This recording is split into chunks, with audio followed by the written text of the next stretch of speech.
নমস্কার বন্ধুরা, বিবি job information YouTube চ্যানেলের পক্ষ থেকে তোমাদের স্বাগত জানাই। আরেকটি নতুন ইনফরমেটিভ ভিডিও নিয়ে আমি তোমাদের সামনে উপস্থিত হয়েছি, যেখানে আজ আমরা আরেকটি চাকরির বিজ্ঞপ্তি নিয়ে আলোচনা করব। তো যেটি প্রকাশ করা হয়েছে ইন্ডিয়ান রেলওয়ে থেকে, যেখানে টিচার পদে নিয়োগ করা হবে। তো কবে থেকে ফর্ম ফিল আপ শুরু হচ্ছে, রিক্রুটমেন্ট প্রসেস কী রয়েছে, সমস্ত তথ্যগুলি একসাথে সঠিকভাবে পাওয়ার জন্য অবশ্যই তোমরা ভিডিওটি শেষ পর্যন্ত দেখবে, এবং ভিডিওটি যদি ইনফরমেটিভ মনে হয়ে থাকে অবশ্যই একটি লাইক করে দেবে এবং চ্যানেলটি সাবস্ক্রাইব করে আমাদের পাশে থাকবে। যেখানে তোমাদের নিয়োগ করা হবে তার অ্যাড্রেসটি প্রথমেই তোমাদের দেয়া রয়েছে, এবং দেখো প্রথমে বলা হয়েছে চিত্তরঞ্জন, ডিস্ট্রিক্ট পশ্চিম বর্ধমান।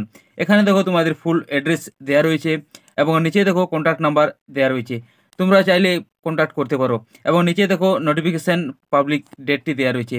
তারপর দেখো এখানে বলা হয়েছে it has been decided to conduct working interview.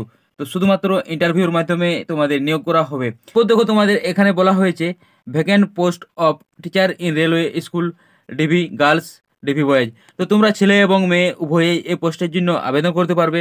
এবং দেখো তারপর এখানে দেখো নিচে হাইলাইট করে তোমাদের বলা হয়েছে পিওরলি অন কন্ট্রাক্ট বেসিস। তো তোমাদের এটি একটি কন্ট্রাকচুয়াল জব। এবং দেখো বলা হয়েছে for the academic session 2025 to 2026। তো 2025 থেকে 2026 একাডেমিক সেশনের জন্য এটি নিয়োগ করা হবে। এবং দেখো তোমাদের এখানে ওয়ার্কিং পিরিয়ড দেওয়া রয়েছে, যেটি তোমাদের 200 দিন দেওয়া রয়েছে, অর্থাৎ তোমাদের 200 দিনের জন্য নিয়োগ করা হবে। এরপর নিচে দেখো তোমাদের ভ্যাকেন্সিগুলি দেওয়া রয়েছে। এখানে দেখো তোমাদের ক্যাটাগরিগুলি দেওয়া রয়েছে, এবং দেখো এখানে মিডিয়াম দেওয়া রয়েছে, ইংলিশ অথবা হিন্দি হতে হবে। এবং দেখো এদিকে তোমাদের ভ্যাকেন্সিগুলি দেওয়া রয়েছে। তো প্রথমে তোমাদের দেওয়া রয়েছে পিজিটি ফিজিক্স, যেখানে তোমাদের ইউআরের জন্য 2টি ভ্যাকেন্সি রয়েছে, ওবিসিদের জন্য 1টি ভ্যাকেন্সি রয়েছে। তো টোটাল তোমাদের পিজিটি ফিজিক্সের জন্য 3টি ভ্যাকেন্সি রয়েছে। এবং নিচে দেখো দেওয়া রয়েছে কেমিস্ট্রি, যেখানেও তোমাদের 3টি রয়েছে। তারপর দেখো রয়েছে ম্যাথামেটিক্স, সেখানেও 1টি রয়েছে। নিচে দেখো দেওয়া রয়েছে কম্পিউটার, সেখানে 3টি ভ্যাকেন্সি রয়েছে। তারপর দেওয়া আছে দেখো হিন্দি, এখানে তোমাদের 3টি ভ্যাকেন্সি রয়েছে। তো এইভাবে তোমাদের সব ভ্যাকেন্সিগুলি দেওয়া রয়েছে। তোমরা ভিডিওটি পজ করে একটু ভ্যাকেন্সিগুলি দেখে নেবে। এখানে দেখো তোমাদের পে লেভেল বলা হয়েছে। তো পোস্ট গ্র্যাজুয়েট টিচার অর্থাৎ পিজিটির জন্য তোমাদের বেতন দেওয়া হবে 27,500 পার মান্থ। এবং দেখো নিচে বলা হয়েছে টিজিটি, তো টিজিটির জন্য তোমাদের বেতন দেওয়া হবে 26,250 টাকা পার মান্থ। এবং তারপর দেখো তোমাদের এজ লিমিট দেওয়া রয়েছে। তো তোমাদের বয়স অবশ্যই 18 থেকে 65 বছরের মধ্যে হতে হবে। এরপর আমরা দেখে নেব এডুকেশন কোয়ালিফিকেশান কী লাগবে। তো দেখো পিজিটির জন্য তোমাদের এডুকেশন কোয়ালিফিকেশান লাগবে 2 years integrated post graduate MSc course of regional college. তো তোমাদের অবশ্যই এমএসসি থাকতে হবে, অথবা তোমাদের master degree from a recognised university, অথবা তোমাদের মাস্টার ডিগ্রি থাকতে হবে, যেখানে তোমাদের মিনিমাম 50% মার্কস থাকতে হবে। এভাবে তোমাদের প্রতিটি সাবজেক্টে থাকতে হবে মাস্টার ডিগ্রি অথবা পোস্ট গ্র্যাজুয়েট এমএসসি। তারপর দেখো তোমাদের বলা হয়েছে বিএড, তো তোমাদের বিএড লাগবে। এবং 3 নম্বরে তোমাদের দেওয়া রয়েছে proficiency in teaching in concert medium. তো তোমাদের অবশ্যই দক্ষতা লাগবে। নিচে টিজিটির জন্য কি কোয়ালিফিকেশান লাগবে তা তোমাদের দেওয়া রয়েছে। তো প্রথমে তোমাদের বলা হয়েছে graduation in the teaching subject. তো তোমরা যে সাবজেক্টটির উপর টিচিং করাবে ওটির গ্র্যাজুয়েশন লাগবে। এবং সঙ্গে তোমাদের 2 years diploma in elementary education. তো তোমাদের 2 বছরের ডিএলএড লাগবে। এবং তাছাড়া তোমাদের বলা হয়েছে at least 50% marks other in graduation in the teaching subject. তো টিচিং সাবজেক্টে তোমাদের 50% মার্কস সহ গ্র্যাজুয়েশন লাগবে। এবং দেখো তাছাড়া বলা হয়েছে পোস্ট গ্র্যাজুয়েশন, অথবা তোমাদের পোস্ট গ্র্যাজুয়েশন লাগবে এবং সঙ্গে বিএড লাগবে। নিচে তোমাদের বলা হয়েছে graduation in teaching subject with at least 45% marks. এখানে দেখো তোমাদের বলা হয়েছে টিচিং সাবজেক্টে 45% মার্কস মিনিমাম লাগবে।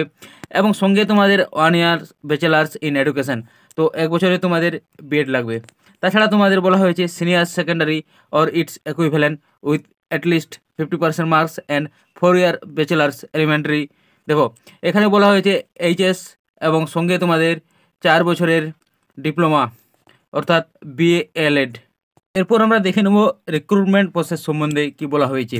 তো দেখো তোমাদের এটি সম্পূর্ণ ইন্টারভিউর মাধ্যমে রিক্রুটমেন্ট করা হবে, ডিরেক্ট ইন্টারভিউর মাধ্যমে তোমাদের রিক্রুটমেন্ট করা হবে। তো তোমাদের দেখো বাম দিকে তোমাদের সাবজেক্টগুলি দেওয়া রয়েছে, এবং এখানে দেখো তোমাদের ডেটগুলি দেওয়া রয়েছে, কোন ডেটে কোন সাবজেক্টে তোমাদের ইন্টারভিউ নেওয়া হবে।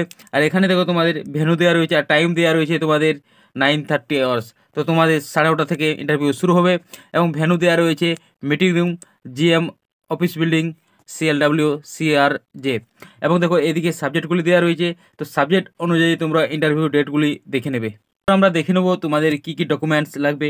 তো তোমাদের প্রথমে ডেট অফ বার্থ প্রুফ লাগবে, তারপর কমিউনিটি সার্টিফিকেট লাগবে, তারপর 3 নম্বর বলা হয়েছে এডুকেশনাল সার্টিফিকেট, এবং দেখো তারপর বলা হয়েছে 2 recent passport size colour photo, এবং দেখো তারপর বলা হয়েছে এক্সপিরিয়েন্স সার্টিফিকেট ইফ এনি, যদি তোমাদের কোনো এক্সপিরিয়েন্স থাকে অবশ্যই এক্সপিরিয়েন্স সার্টিফিকেটটি নিয়ে যাবে। তারপর বলা হয়েছে আইডেন্টিটি প্রুফ, তোমাদের একটি আইডেন্টিটি প্রুফ লাগবে, সেখানে তোমরা Aadhaar card, PAN card, passport, voter ID, driving licence যে কোনো একটি দিতে পারো। এবং 7 নম্বর তোমাদের বলা হয়েছে দেখো proof of his her good character, তো তোমাদের একটি ক্যারেক্টার সার্টিফিকেট লাগবে। এবং 8 নম্বরে বলা হয়েছে এনওসি ফ্রম এমপ্লয়ার, তো যদি তোমরা এমপ্লয়েড হয়ে থাকো তোমাদের এই ফর্মটি দিতে হবে, তাছাড়া তোমাদের এটির কোনো প্রয়োজন হবে না। যে দেখো তোমাদের ফর্মটি দেওয়া রয়েছে, তো এই ফর্মটি তোমাদের সঙ্গে নিয়ে যেতে হবে, সঠিকভাবে ফর্মটি আগে ফিল আপ করে নিতে হবে, এবং যে যে ডকুমেন্টসগুলি খুঁজেছে এখানে সেগুলি নিয়ে যেতে হবে। তো ঠিক আছে বন্ধুরা, ভিডিওটি আমি এখানেই শেষ করলাম। যদি ভিডিওটি ভালো লাগে থাকে অবশ্যই একটি লাইক করে দেবে। এছাড়া রাজ্য এবং কেন্দ্র সরকারের সমস্ত রকমের চাকরির আপডেট পেতে হলে অবশ্যই চ্যানেলটি সাবস্ক্রাইব করে আমাদের পাশে থাকবে।